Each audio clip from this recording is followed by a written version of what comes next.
আপনি কি খুব সহজে মানুষকে বন্ধু বলে মনে করেন? বন্ধু শব্দটার ওজন কিন্তু খুব ভারী, কিন্তু আমরা কি সেই ওজন অনুভব করি? সামান্য ক্লোজ হলেই কাউকে বন্ধু ভেবে নেই। হয়তো এই সহজ বিশ্বাসটাই জীবনে অনেক কষ্টের কারণ হয়ে দাঁড়ায়। বন্ধু আর পরিচিতর মধ্যে অনেক পার্থক্য। আমরা অনেকেই এই পার্থক্য বুঝি না।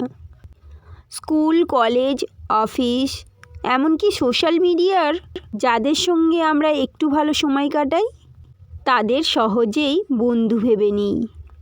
কিন্তু সত্যিকারের বন্ধু মানে কি এটাই? একজন প্রকৃত বন্ধু মানেই শুধুমাত্র হাসি ঠাট্টার সঙ্গী নয়, সে আপনার সুখেও পাশে থাকবে, দুঃখেও শক্ত করে হাতটা ধরে থাকবে। সে আপনার ভুল ধরিয়ে দেবে, কিন্তু কখনোই আপনার পিছন থেকে ছুরি মারবে না। আমাদের চারপাশে এমন অনেক মানুষ আছে যাদের আমরা হয়তো বন্ধু ভাবি, কিন্তু তারা হয়তো শুধুই সুযোগ সন্ধানী বা প্রয়োজন মেটাতেই তোমার সঙ্গে থাকে।